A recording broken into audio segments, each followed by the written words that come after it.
नमस्कार, मेरा नाम प्रशांत है और आप देखना शुरू कर चुके हैं डेली लाइन का डेली डिस्कशन शो। और डेली डिस्कशन शो में आज चर्चा प्रधानमंत्री नरेंद्र मोदी की उस कसम की, उस अनुष्ठान की जो 22 जनवरी के दिन पूरी होगी। प्रधानमंत्री नरेंद्र मोदी ने एक अनुष्ठान शुरू किया है, एक ऐसा अनुष्ठान जो किसी वक्त में कहा जाता है ऋषि मुनि किया करते थे। चर्चा उसी पर करेंगे कि ये जो अनुष्ठान है धार्मिक के साथ साथ में सियासी दलों के बीच कहीं कोई टेंशन तो नहीं पैदा कर दे रहा है, कहीं कोई उहापोह की स्थिति तो नहीं बना दे रहा है, क्योंकि राम मंदिर को लेकर के लगातार सियासत हो रही है, लगातार बयानबाजी चल रही है, निमंत्रण को लेकर के चल रही है। और इस बीच नासिक से प्रधानमंत्री नरेंद्र मोदी ने एक ऐसा संदेश देने की कोशिश की है जिससे कहीं ना कहीं विपक्षी खेमे में एक बार फिर से नई चर्चा छिड़ जाएगी, नई चर्चा, नई बहस शुरू हो जाएगी। और इसी पर चर्चा करेंगे। चर्चा करने के लिए हमारे साथ हमारे सहयोगी अभिषेक पांडे जी मौजूद हैं। अभिषेक जी, बहुत बहुत स्वागत है एक और नए डिस्कशन में। मोदी जी ने ये जो अनुष्ठान शुरू किया है, क्या है ये? देखिए, 11 दिन का अनुष्ठान है, तो एक तरीके से काउंट डाउन शुरू हो गया है। और ये 22 तारीख को यानी 22 जनवरी को जब प्राण प्रतिष्ठा का भव्य कार्यक्रम होगा, उसमें यजमान की भूमिका में प्रधानमंत्री गर्भगृह में मौजूद रहेंगे, तब पूरा होगा।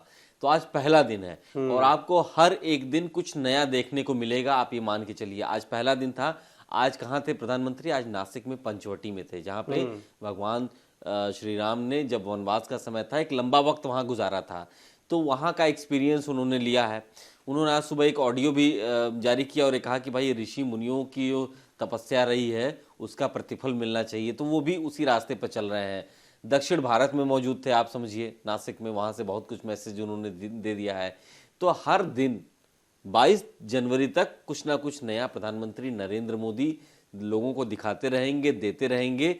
और एक तरीके से देखिए, पूरा थ्रू आउट द कंट्री एक मैसेज उन्होंने दे दिया है कि 11 दिनों तक जो उनका विशेष अनुष्ठान है, एक तरीके से वो समर्पित है राम मंदिर के लिए। यानी अगले जो उनके 11 दिन हैं वो पूरे राम मंदिर के लिए समर्पित हो चुके हैं। कुछ ना कुछ वो नया उसमें से देते रहेंगे। आज जो उन्होंने दिया है वो नासिक से बहुत कुछ उन्होंने, उनकी जो तस्वीरें आई हैं, जो उनकी वीडियो आया है, जो उनका रोड शो आया है, बहुत कुछ कहता है। यानी राम जी जहाँ जहाँ रहे हैं, राम जी के जहाँ जहाँ पदचिन्ह रहे हैं, जहाँ जहाँ उनकी इमेज रही है, जहाँ जहाँ उनका इतिहास बना है, उस सब जगहों से प्रधानमंत्री नरेंद्र मोदी अगले 11 दिनों तक कुछ ना कुछ जनता को देते रहेंगे, समर्पित करते रहेंगे। और 22वें दिन तो अयोध्या में खुद मौजूद रहेंगे। वो क्या जो चर्चा हो रही थी कि प्रधानमंत्री नरेंद्र मोदी अगर प्राण प्रतिष्ठा करेंगे तो उनकी क्या कोई खास ट्रेनिंग होगी? क्या ये अनुष्ठान उसी ट्रेनिंग का हिस्सा है क्या? देखिए, सॉर्ट ऑफ कह सकते हैं, क्योंकि आज इन ऋषि मुनियों का उन्होंने जिक्र किया है। हाँ। हम पिछले 3 दिनों से लगातार ये सुन रहे हैं कि कई सारे जो पीठाधीश्वर हैं, कई सारे संत महात्मा ये कह चुके हैं कि भाई प्रधानमंत्री मोदी नहीं कर सकते हैं, उनको ज्ञान नहीं है, शादीशुदा जो होना चाहिए उसको बैठना चाहिए, वहाँ पे बहुत सारी चीजें हैं, बहुत सारी चर्चाएं हो रही हैं। मुझे लगता है कि उसका एक हिस्सा हो सकता है ये अनुष्ठान का पहला दिन या ये पूरा अनुष्ठान, कि हम अगर हम भाई सपत्नीक नहीं बैठते हैं तो भी हम कर सकते हैं। ये उन्होंने बताने की कोशिश की है। शायद इसीलिए उन्होंने वो ऋषि मुनियों का एंगल अपने उस ऑडियो क्लिप में जोड़ा जो उन्होंने आज जारी किया है। उसमें उन्होंने जिक्र किया है कि अपने पूरे ऑडियो में कि ऋषि मुनि जिस तरीके से चीज़ें किया करते थे वैदिक काल में, उसी तरीके से कुछ अनुष्ठान जिस तरीके से होते थे कि भाई अगर आपको कोई बड़ा अनुष्ठान करना है, कोई प्राण प्रतिष्ठा करनी है, कोई बहुत बड़ा भव्य आयोजन धार्मिक करना है, तो कुछ टर्म्स एंड कंडीशंस होते हैं जो आपको पहले से ही फॉलो करते हैं। बिल्कुल प्री प्रिपरेशंस। हाँ। मतलब आप अगले 11 दिनों तक मतलब आप सात्विक रहेंगे, डूज एंड डोंट्स कुछ होंगे, कुछ करना है, कुछ नहीं करना है, कुछ जाप करना है, कुछ पाठ करना है, कुछ वैदिक परंपरा का निर्वहन करना है। मुझे लगता है कि कुछ ऋषि मुनियों की तरफ से, कुछ वेदाचार्यों की तरफ से उनको बताया गया होगा कि आपको, क्योंकि आप यजमान रहेंगे तो आपको ये सब चीजें करनी है। तो मुझे लगता है उसकी तैयारी आज से उन्होंने शुरू कर दी है और उसकी पहली झलक आज दिखाई दी है। क्या ये जो प्रधानमंत्री नरेंद्र मोदी का जो अनुष्ठान है, जो ये अपना शुरू कर रहे हैं या शुरू कर चुके हैं यूं कहें, इसको लेकर के अगर विपक्ष, क्योंकि विपक्ष के पास भी तमाम सारे सवाल होंगे, वो सवाल उठाएंगे कि भाई ये अनुष्ठान कर रहे हैं तो इसमें जो डूज एंड डोंट्स हैं वो भी बताए जाएं, ताकि हम लोग कम से कम याद रख सके कि भैया मोदी जी ये इतने दिन ये चीज़ें नहीं कहे हैं, ये चीज़ें नहीं बोले हैं, ये करना है, ये नहीं करना है। क्योंकि इसका पॉलिटिसाइज भी करेंगे लोग। देखिए, राजनीतिक पार्टियां जितनी हैं, जो मैं इतने दिनों में देख रहा हूं, वो उलझ के रह गई हैं इस पूरे आयोजन में। या तो आप पूरी तरीके से समर्पित हो जाइए इस पूरे कार्यक्रम में।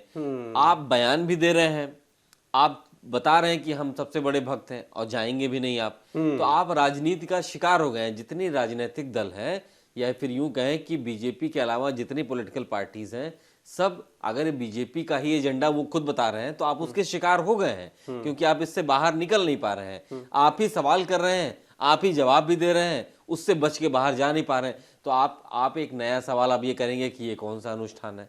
तो भाई, बीजेपी तो यही चाहती है ना कि आप इसी सब में फंस के रहिए, हमारे इसी दायरे आप सिर्फ राम मंदिर पर सोचिए, उससे बाहर आपको नहीं जाने इसी दायरे में फंसा करके रख दिया है सबको। लोग समझ नहीं पा रहे हैं कि क्या कहना है। कांग्रेस को 3 हफ्ते लग गए मना करने में, सम्मान के हम नहीं जा पाएंगे। बहुत सारे शिवसेना परेशान है कि हमारा तो हम लगातार यही कहते रहे थे कि इस आंदोलन में हम मुख्य भूमिका में थे, वो जा नहीं रहे हैं। वो उनको बताना पड़ रहा है कि हम बाद में जाएंगे, अभी नहीं जा रहे हैं, बाद में जाएंगे। तो देखिए, अगर ये बीजेपी का एजेंडा बता रही हैं विपक्षी पार्टियां, तो उनके एजेंडे में वो फंस चुकी हैं। एक सवाल अभिषेक जी बहुत ज्यादा उठाया जाता है, पब्लिक से भी आ रहा है, और ये सवाल विपक्षी नेताओं की तरफ से भी आ रहा है कि ठीक है, आप शंकराचार्यों को भी नहीं मान रहे, जो हिंदू धर्म का एक सबसे बड़ा पद है।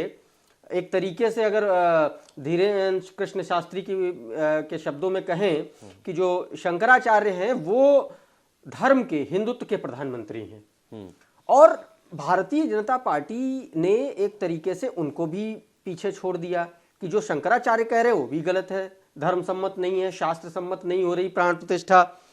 वो भी अगर छोड़ दे तो एक शब्द आता है फिर संवैधानिक तरीके से कर लीजिए। तो वहां भी क्या विपक्ष इस पर भी नहीं एक मत हो पा रहा है क्या? क्योंकि मैं देख रहा हूं कि अगर आप राष्ट्रपति द्रौपदी मुर्मू का जिक्र कर रहे हैं तो वो भी आप कायदे से नहीं कर पा रहे हैं। हाँ, वही देखिए, आपके पास बहुत कुछ बचा नहीं है कि क्या लाइन लें, किस पे बने रहें, किस बात को लेकर के हम बीजेपी को घेरें। तो दोनों ही मामलों में मुझे लगता है कि फेल्योर साबित हो रहा है। ये जो बार बार कहा जा रहा है कि संत महात्माओं से कराना चाहिए, तो देखिए, बीजेपी के पास इसकी काट है। इतना बड़ा आयोजन अगर हो रहा है 22 तारीख को, तो ऐसा तो है नहीं कि भाजपा के कार्यालय में तय हो गया है उसी दिन। इसके लिए भी उन्होंने साधु संतों महात्माओं से, विज्ञानियों से, जो संत महात्मा है, ज्योतिषाचार्य हैं, उनसे दिन निकलवाया होगा। तमाम इसके पीछे भी एक पूरी साइंस है, पूरी चेन है, पूरी प्रक्रिया है। तो आपके हर सवाल का जवाब वहां से आ जाएगा कि साहब हम तो ऐसे ही थोड़ी 22 तारीख के हम कर रहे हैं। इसके पीछे भाई उन्होंने भी तो किसी से राय मशवरा किया होगा। अब दूसरी बात होती है कि भाई किससे कराना चाहिए। तो ये आज नहीं, आप इतिहास देख के देख लिए, ऐसे बहुत सारे आयोजन हुए हैं। ऐसे तो हर आयोजन में आप सवाल करेंगे कि साहब इनसे नहीं, इनसे होना चाहिए। तो ये बात होती है कि अगर आपके घर में कोई पूजा पाठ हो रही है तो कौन करेगा? तो ये घर का मालिक ही तो तय करेगा। तो ठीक उसी तरह अगर बीजेपी इस पूरे कार्यक्रम को, ट्रस्ट इस पूरे कार्यक्रम को लीड कर रहा है, बीजेपी पीछे से, ट्रस्ट आगे से, तो वो बीजेपी का अपना प्रोग्रेटिव है कि हम किससे कराना है, कैसे कराना है। एक राजनीतिक दल है तो उसको उसकी भी चिंता है कैसे लाभ लेना है। ठीक बात है। तो कुल मिलाकर के प्राण प्रतिष्ठा से पहले भारतीय जनता पार्टी, या यूं कहें प्रधानमंत्री नरेंद्र मोदी ने अपना एक और ब्रह्मास्त्र चला दिया है, और विपक्ष को अपनी लाइन मिल नहीं पा रही है कि वो राम मंदिर की काट खोजे कैसे। बहरहाल, आपको क्या लगता है ये जो प्रधानमंत्री नरेंद्र मोदी का अनुष्ठान है, ये किस तरीके से विपक्षी पार्टियों के लिए, या यूं कहें इंडिया अलायंस के लिए चुनौती पैदा कर सकता है? आप हमारे कमेंट बॉक्स में इसका जवाब जरूर लिखिएगा। आप क्या सोचते हैं इस पूरे मसले पर, यह भी लिखिए। और अगर हमारा ये वीडियो आपको पसंद आया तो इसको लाइक करिए, इसको दूसरों को भी शेयर करिए, और अगर हमारे चैनल का कंटेंट आपको पसंद आता है तो हमारे चैनल को सब्सक्राइब कर लीजिए। सबसे पहले इसी तरीके के वीडियोस पाने के लिए आप बेल आइकन भी दबा दीजिए।